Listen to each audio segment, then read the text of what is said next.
টি-20 বিশ্বকাপের মঞ্চ মানেই আগ্রাসী ক্রিকেট খেলা, ঝড়ের গতিতে রান তোলা, যেখানে ১২০ বলের লড়াইয়ে এক একটা ডট বলও হয়ে ওঠে চাপের পাহাড়।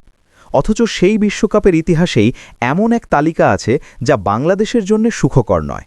তবে শুধু বাংলাদেশি ক্রিকেটাররা নয়, বিশ্ব ক্রিকেটের নামজাদা বেশ কিছু খেলোয়াড়ও আছেন এই তালিকায়, যার সর্বশেষ সংযোজন বাবর আজম। আজকের আয়োজন টি-20 বিশ্বকাপে সর্বনিম্ন স্ট্রাইক রেটধারী ব্যাটারদের নিয়ে। তালিকার ১ নম্বরে স্থান পেয়েছে লিটন দাসের নাম।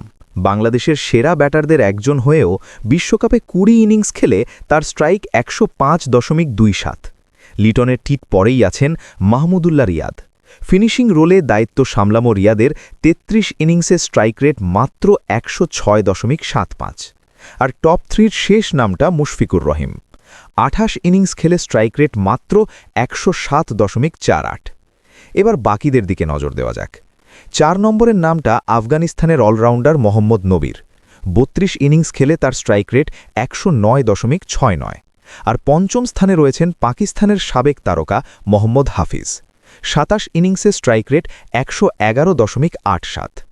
ভারতের বিপক্ষে ৭ বলে ৫ রানের ইনিংস খেলে তালিকার ৬ নম্বর জায়গা দখল করে নিয়েছেন বাবর আজম।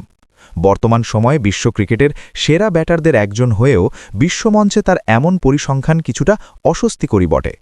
২০ ইনিংসে ১১১.৮১ স্ট্রাইক রেট জানান দেয় টি-20-র সাথে ঠিকঠাক বোঝাপড়া নেই তার।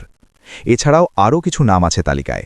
কুমার সাঙ্গাকারা, কেন উইলিয়ামসন, তামিম ইকবাল, গুলবাদিন নাইবের মতো ক্রিকেটাররা ব্যাট করেছেন ধীর গতিতে। তবে এই তালিকায় আধিক্যটা এশিয়ান ক্রিকেটারদের বেশি। আরও পরিষ্কার করে বললে বাংলাদেশিদের। ১০ জনের ৪ জনই বাংলাদেশের ক্রিকেটের বড় নাম। তবে এক লিটন ছাড়া সবাই এখন অতীত। তবুও এটি কেবল নিছক পরিসংখ্যান নয়, বরং বাংলাদেশের ক্রিকেটারদের জন্য একটি সতর্ক বার্তা। কেননা টি-20 বিশ্বকাপে আধুনিক ব্যাটিং গতি ধরে রাখা এখন সবচেয়ে গুরুত্বপূর্ণ।